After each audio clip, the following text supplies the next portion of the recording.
kawan, jumpa lagi bersama gua Febri APJ ini di Ruang Diskusi Podcast. Kali ini Ruang Diskusi Podcast dengan tema yang beda, dengan suasana yang beda, langsung datang ke tempatnya. Dulu kan istilahnya orang-orang datang ke podcast kami, tapi sekarang gua pengen suasana yang baru lah, intinya pengen mendatangi. Nah, kali ini sebenarnya bintang tamunya udah apa sih sebenarnya? Yang dulu pernah main ke podcast gua, terus gua pernah janji kapan nih main di sini. Nah, hari ini gua tepatin janji main ke sini. Langsung datang ke kebun hidroponik yang ada di sini. Halo, Bro. Sehat? Sehat.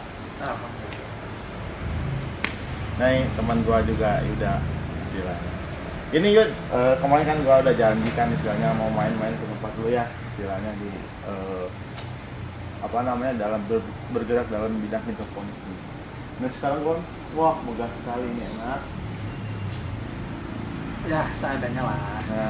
Nah ini kan banyak pertanyaan dari masyarakat juga, Kang datangin langsung dong ke tempat-tempatnya supaya lebih enak gitu kan. Oke lah, gua ada pas ada waktu luang gua datang ke sini. Nah istilahnya gua pengen istilahnya lu mendetailkan apa sih hidroponik itu, istilahnya kayak bagaimana menanam hidroponik itu kan istilahnya. Nah sekarang kan udah berada di kebunnya langsung, mohon diceritakan Pak Yuda.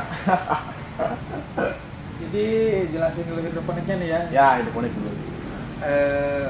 Ya gue ngulang aja dari yang kemarin ya. Maksudnya yang kemarin kan gue udah jelasin secara teori bahwa hidroponik itu memang menanam tanaman di atas air. Menanam tanaman di atas air ya istilahnya. Kenapa di atas air ya? Kalau di atas tanah ya bukan hidroponik. Ya konvensional kan namanya. Namanya konvensional.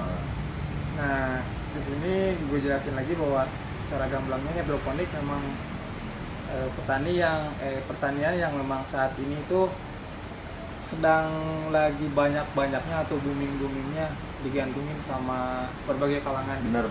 Gak cuma orang tua aja, tapi memang anak muda zaman sekarang ya mereka lebih kebuka lah pemikirannya karena dunia pertanian memang udah jadi agrikultur buat Indonesia gitu. Dan hidroponik jadi salah satu acuan mereka buat terjun ke pertanian. Hidroponik sendiri itu kan memang pertanian yang memang tidak membuat seseorang menjadi lupa jati dirinya gitu. Ya yang gue lakuin sekarang di sini sama teman-teman juga bagian daripada gimana caranya anak muda itu tersadar lah, mereka jangan gengsi juga, mereka jangan berpikir bahwa gue harus terus-terusan ngiblat barat nih, ya, baratnya gitu kan.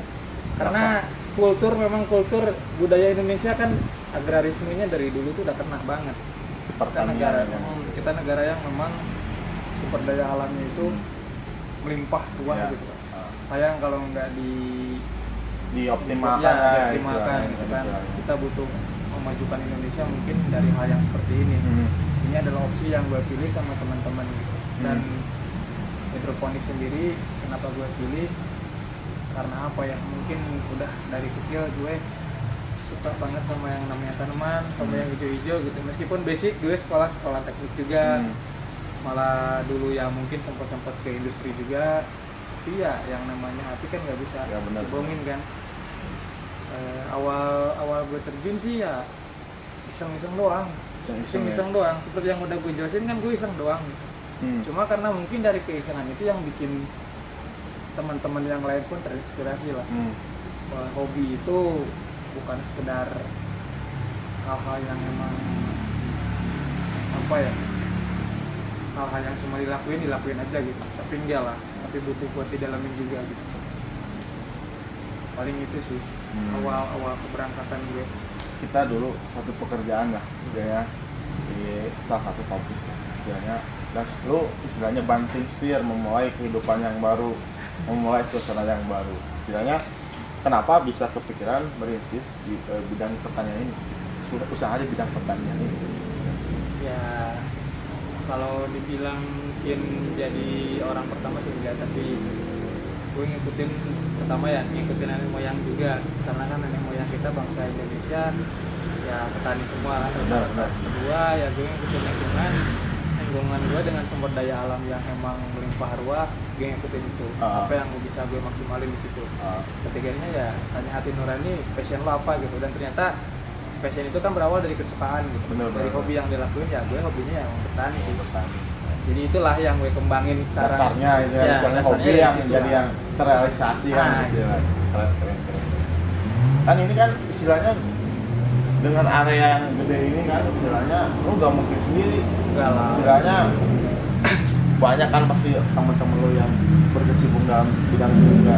Terus yang gue mau tanyain, hal apa yang membuat terbentuknya kumpulan pecinta-pecinta hidroponik gitu? Yang bikin ngumpul mungkin satu ya karena nongkrong. Kedua karena berawal dari keresahan masing-masing lah. Benar. Jadi ya. Benar. Jadi ada sekarang kan kita ya gabut sendiri lah. Kita cuma nongkrong doang, ngapain gitu. Maksudnya bukan berarti nongkrong itu nggak baik gitu, tapi kan waktu dalam satu hari 24 jam itu apa sih yang sebenarnya bisa kita lakuin lebih optimal gitu buat kehidupan sehari-hari kita. Ya ternyata gue sendiri kan punya hobi yang seperti ini dan gue punya banyak teman-teman gue kan akhirnya tertarik gitu. Mereka mengikuti. Awalnya mereka coba-coba doang gitu. Ikut-ikut. Akhirnya karena gue juga butuh partner, gue butuh teman buat kerja juga. Gue ajak mereka, gue bilang ke atasan gue bilang, "Ya udah, gimana kalau gue butuh partner nih? Gue ada teman ini." Yang akhirnya ya udah masukin aja selama jadi si pemilik kebun pun ya emang bilang ke gue selama kamu yang nyaman ya udah jalanin aja. Jadi intinya mah satu pemikiran, satu hobi ya sehingga bisa terrealisasi lah khususnya hidroponik ini. Nah yang gue mau tanyain lagi istilahnya ini kan lihat ya, ini kan banyak tanaman-tanaman. Permulaannya tuh seperti apa? Yang gua tahu kalau misalkan di konvensional kan, lu kayak misalkan nabur biji terus gali tanah. Nah, yang gua mau tanyain, kalau dalam hidroponik ini ada yang beda nggak?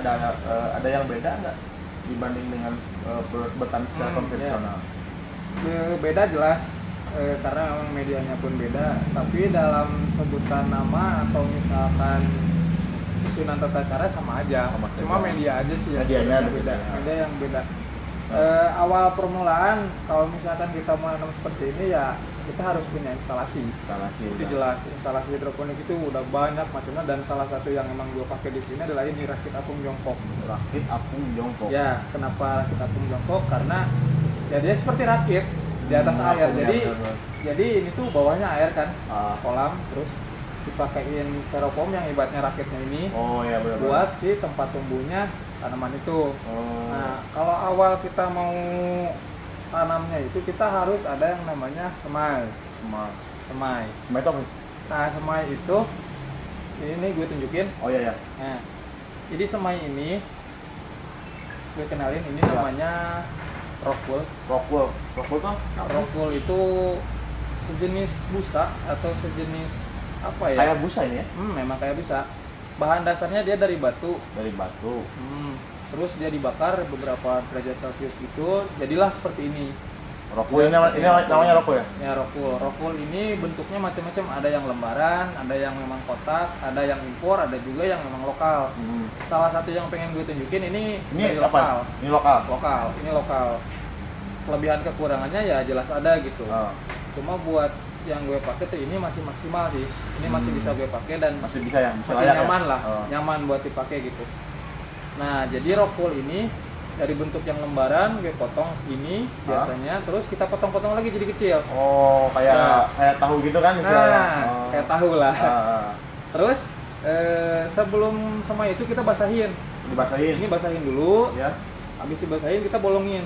Dari kotak-kotak kecil yang segini itu jadi kita bisa hitung segini itu ada berapa. Ya, benar. Ukurannya tergantung masing-masing petani biasanya. Dia menyesuaikan kembali dengan lubang tanam yang dipakai. Karena gue pakai lubang tanam yang di instalasi besar itu diameter lubangnya sekitar 2 cm, makanya gue pakai nggak terlalu besar. Buat ngirit-ngirit juga sih sebenarnya. Nah, jadi setelah dibasahin dan dibolongin itu kita masukin Mungkin. biji-biji. Oh, itu kita bijinya. masukin. Nah, Tapi biji. sama ya, maksudnya cuman medianya yang beda gitu Nah kan. gitu, kalau misalkan di tanah kan mereka bikin persemaian itu di tanah, sudah otomatis di tanah, dia tabur di tanah, sama juga ketika dipindahkan ke lahan yang lebih luas, otomatis kan dia harus diambil lagi. Nah ini pun sama, yang bedanya adalah dia nggak harus ngilangin si rockwoolnya ini, dia nggak harus ngilangin, jadi rockwoolnya ini udah pasti dengan si tanamannya itu kita pindahin ke instalasi pembesaran, atau kalau di hidroponik namanya instalasi pendewasaan. Ya, instalasi pendewasaan. Ada juga yang pakai instalasi peremajaan, ada. Itu tergantung dari style kita main sih sebenarnya. Ya paling itu sih. Nah dari situ ya udah mulai kelihatan tuh. Ketika udah masuk di instalasi pendewasaan itu dia pakai udah pakai nutrisi, udah pakai air, udah segala macamnya. Nah selain rokok ya, yang mempengaruhi yang gua baca di YouTube, di Google, kadar air kan, ngaruh kan, pH-nya berapa, ya. itu kan, pH-nya berapa, itu jelas. Sebetulnya kalau kita berbicara pH, entah itu tanah ataupun air, dia punya pH-nya masing-masing. Sama juga di air pun dia pakai pH rata-rata yang memang rata-rata gue pakai di sini. Biasanya gue setting di 6 sampai 6,5 lah. 6 sampai 6,5. Ya, paling tingginya 7 lah. 7. Itu udah paling harus maksimal. Nggak boleh kalau lewat, biasanya akan ada sesuatu yang lain di tanaman itu gitu. Maksudnya bentuknya akan beda, rasanya akan beda. Itu pengaruh sih. Itu pengaruh banget. Terus gini, apa prinsip yang dipegang selama ini? Sehingga bisa dengan hidroponik dengan istilahnya. Prinsip yang gue pakai pede aja sih. Percaya diri ya? Percaya diri aja sih. Gue percaya diri dalam artian bukan berarti gue hanya percaya pada diri gue sendiri, bukan. Tapi gue percaya bahwa diri gue dengan kapasitas yang mungkin seadanya bisa memaksimalkan apa yang ada. Benar, Itu aja sih sebenarnya. Mungkin itu sih prinsip yang gue pakai selama ini sih. Benar. Terus ini maksudnya selama lo di bidang hidroponik ini kan pernah nggak dapetin fase yang sulit? Maksudnya fase yang sulit itu ya istilahnya pasti semua bidang usaha pasti ada kesulitan. Fase sulit banyak dan macam-macam ya, tergantung sulitnya apa gitu. Kalau sulit ke teknis pekerjaan misalkan, sulit teknis pekerjaan itu adalah biasanya kita belum terbiasa dengan jadi si tanaman itu biasanya dia adaptasi dengan air tadi, dengan media yang ada, dengan jenis instalasinya dia akan beradaptasi dulu. Awalannya itu yang biasanya bikin sulit. Paling sulit ya. Pertama dari settingan kita harus mesti bagus. Benar. Kalau main raket apung kita settingannya harus seperti apa, jarak lubang seperti apa. pH juga di air tadi berpengaruh. Kita cek dulu di sini pH-nya berapa. Kalau kira-kira misalkan terlalu kecil atau terlalu besar pH-nya, pengaruhnya akan apa? Gimana kita bikin standarnya? Itu udah macam-macam banget. Belum lagi kesulitan yang lain kayak kita manage itu bukan manage tentang uang doang. Manajemen orang itu yang paling sulit. Karena di sini gue kerja nggak sendiri. Benar. Otak pun nggak sendiri dong. Nah, style kita main masing-masing pekerja di sini pun akan beda-beda. Cuma gue ngambil garis benang merahnya aja. Benar. Jadi gue di sini sama teman-teman pakai prinsipnya kalau dalam bekerja kayak gini. Teknik boleh beda. Cara lu main misalkan mau seperti apa terserah, yang penting hasilnya bisa sama. Nah, hasil sama ini ditentukan oleh apa? Ya oleh permintaan pasar pertama. Kedua oleh memang situasi kondisi di lapangan. Jadi nanti kita ada bargaining juga dengan pasar. Kalau misalkan pasar dia minta spek yang seperti apa, kita punya barang seperti apa, banyak cocoknya atau banyak enggaknya nih. Kalau misalkan banyak cocoknya ya udah kita bisa masukin. Tapi kalau misalkan enggak ya kita saling inilah, saling rendah hati masing-masing lah. Nah ini kan maksudnya pasti ada kan market penjualannya. Ya, terus kan bisa market di pasaran nih tentang hidroponik itu gimana? Maksudnya responnya masyarakat tuh bagus apa gimana ya istilahnya? Masyarakat jujur ya, kalau misalkan target pasarnya memang untuk daerah kayak perkotaan itu mereka lebih antusias. Karena masyarakat perkotaan dengan rutinitas mereka yang padat setiap harinya, mereka butuh sesuatu yang cepat, sesuatu yang memang tidak harus banyak mereka urus. Termasuk hidroponik pun memang sekarang banyak ya di perkotaan itu mereka yang pakai buat skala-skala rumahan gitu. Karena emang jadi apa ya, mungkin filter sendiri buat mereka ya gitu. Kalau dibilang sekarang gue baca market yang sekarang di masa pandemi kayak gini, Nah ya, maksudnya nah, market kan dulu kan lu pernah bilang sama gua ada nih beberapa market ya, yang Cianjur, Sukabumi dan daerah-daerah Bogor. Nah di masa pandemi seperti ini istilahnya market tuh permintaannya melebihi apa emang menurun? awal-awal kemarin Sebelum PPKM? ya sebelum PPKM dia masih stabil Stabil. karena orang masih bisa leluasa untuk kemana-mana meskipun dengan protokol gitu kan. Benar. Setelah PPKM ada sedikit penurunan yang emang gue pikir cukup signifikan juga ya. Kalau misalkan gue sekarang bisa kirim itu kemarin sebelum PPKM minimal itu 200 kilo, sekarang bisa setengahnya turun. Setengahnya turun. Nah, memang mungkin ke gue pribadi nggak jadi terlalu persoalan, cuma ini jadi persoalan antara pasar sama pemilik kebun biasanya sama owner. Jadi mereka harus bisa memaksimalkan dengan keuntungan yang mungkin terbilang minim sih enggak, tapi mungkin nggak mencapai target awal. Nah di situ dibilang kita sekarang susah, nggak terlalu susah juga, tapi dibilang sekarang kita banyak untung kayak kemarin juga enggak juga. Jadi kita masih standar lah sih sebenarnya gitu. Masih standar. Alhamdulillahnya kita masih standar. Banyak petani-petani yang lain gue cek teman-teman kayak yang di Bogor, Tangerang, Depok itu orang masuk penurunan. Iya, jadi penurunan mereka signifikan banget sampai barang itu satu kebun mereka nggak kejual. Nah di sini gue masih untung gitu, masih untung. Bersyukur gitu. aja. Masih bersyukur lah gitu. Dan kalau misalkan masalah pasar kita masih bisa memenuhi gitu. Dan mereka pun masih mengusahakan karena gini ya, pasar itu sebetulnya gini, yang supply ke satu pasar itu kan biasanya banyak petani tuh. Mereka akan pilih petani mana yang memang masuk kualifikasi di situasi seperti apapun. Otomatis kan kalau yang namanya kita punya barang, kualitas barang dong yang dilihat gitu. Di sini sih gue nggak bilang bahwa kualitas sayur yang gue kelola ini bagus, tapi mungkin ya itu udah penilaian pasar kan yang berbeda-beda. Itu urusan mereka, kenapa mereka masih ngasih tahu kita kan gitu. Istilahnya percaya lah. Nah gitu. Intinya sih komunikasi yang memang mesti baik sih. Terus ini kan misalnya gue lihat kan sekitaran daerah sini juga masih ada dengan istilahnya para petani-petani yang istilahnya konvensional. Nah, misalnya respon masyarakat tentang adanya kayak model kayak hidroponik ini yang tentang warga terdekat gimana? Antusias apa gimana? Mereka antusias pengen bikin sih sebenarnya. Pengen bikin. Kata-kata kan yang istilahnya yang pengen bikin tuh yang udah istilahnya menikmati masa tua. Ya, berarti ya seperti pensiunan, seperti pensiunan yang ingin menikmati masa tuanya ya beginilah istilahnya bertanam, berkebun itu kan istilahnya. Kalau dilihat-lihat sekarang lingkungan di sini meskipun awal-awal gue bangun hidroponik bareng temen-temen tuh ngerasa kayak gue takut petani konvensional mereka merasa tersaingi. Nah, itu kan itu ada ketakutan takutnya bentrok gitu kan. Ya, bentrok pemahaman lah. Pemahaman. Maklum kan mungkin orang tua zaman dulu konotasinya hidroponik apa sih? Tani ya di tanah aja gitu. Kan. Cuma gue ngeliat makin kesini ternyata responnya baik.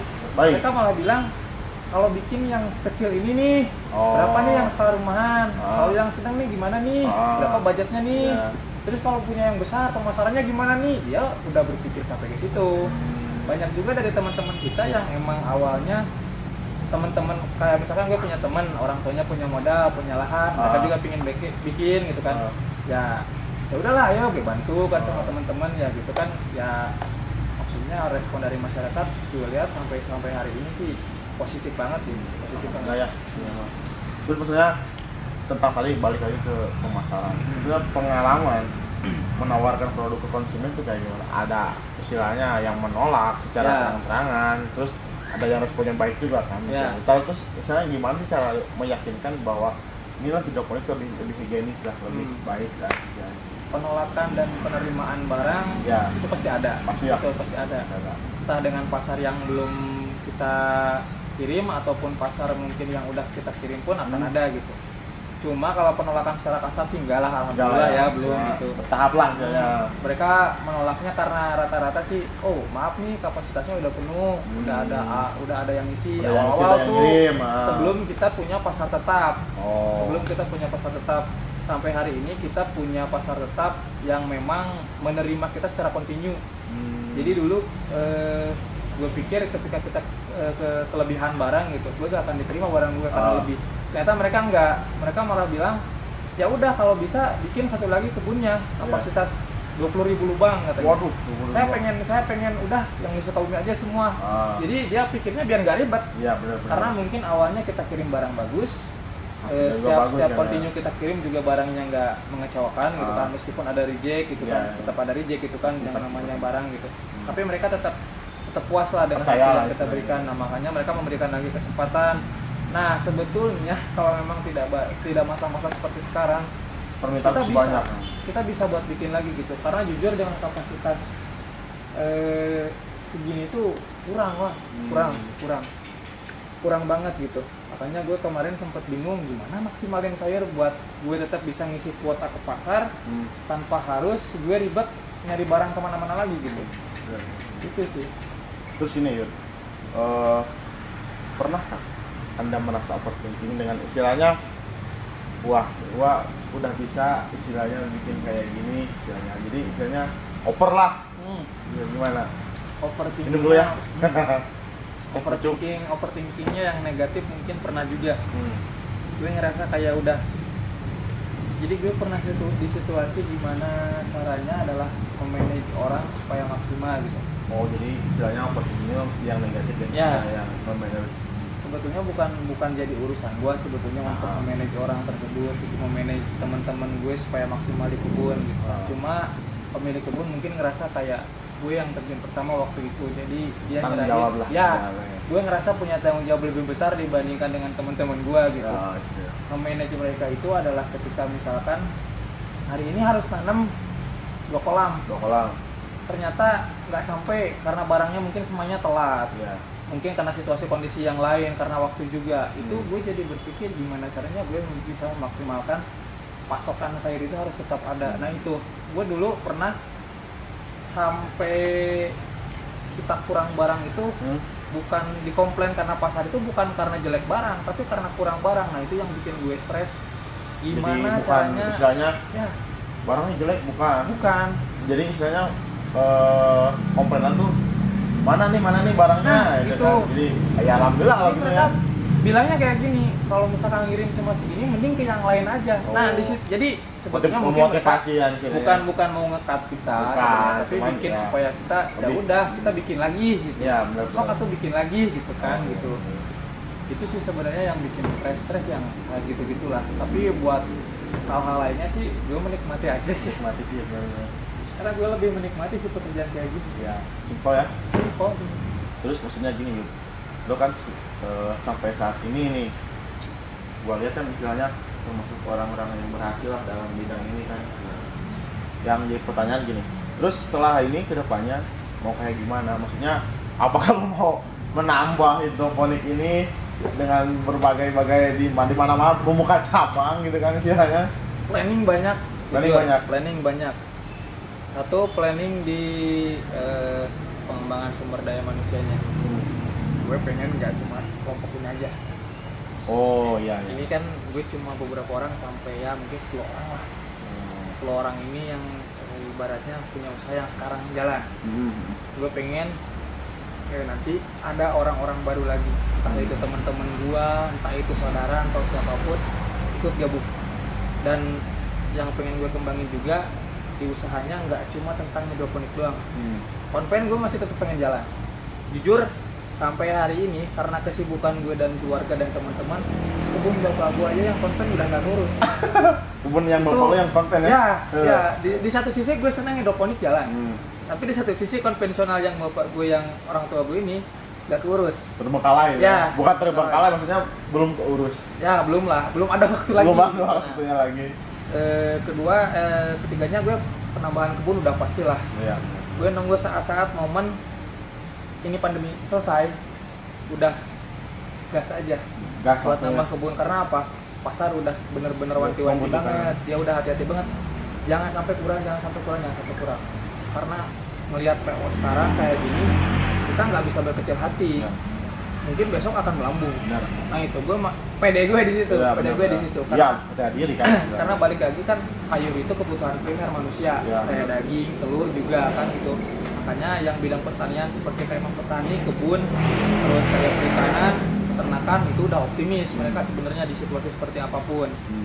Terus lagi bagian pasar nih. Bisa. Nah di pasar ini kita ada rencana buat kita tidak menghilangkan pasar lama, tapi kita buka pasar baru lagi yang memang kita bisa continue untuk daerah lokal di sini, tapi yang lokal di sini tapi dalam kapasitas yang memang nggak sedikit. Kita punya rencana buat masukin ke mall atau misalkan supermarket swalayan besar yang di kota Sukabumi khusus nih, karena kita ngelihat kita bisa kirim keluar tapi kita ngerasa di sini pun butuh. Ya, lokal lah intinya. Kita mesti partisipasi nih, dan partisipasi kita buat meningkatkan ekonomi di daerah Sukabumi sendiri ya. Kita punya usaha hidroponik, ekonomi mesti jalan nih di lokal. Ya udah, kenapa nggak kita sinkronkan aja? Ya, jadi ngirim keluar Nah, di lokal juga berjalan. Nah, gitu. Mantap. Itu sih paling targetan ke depan sih. Gila.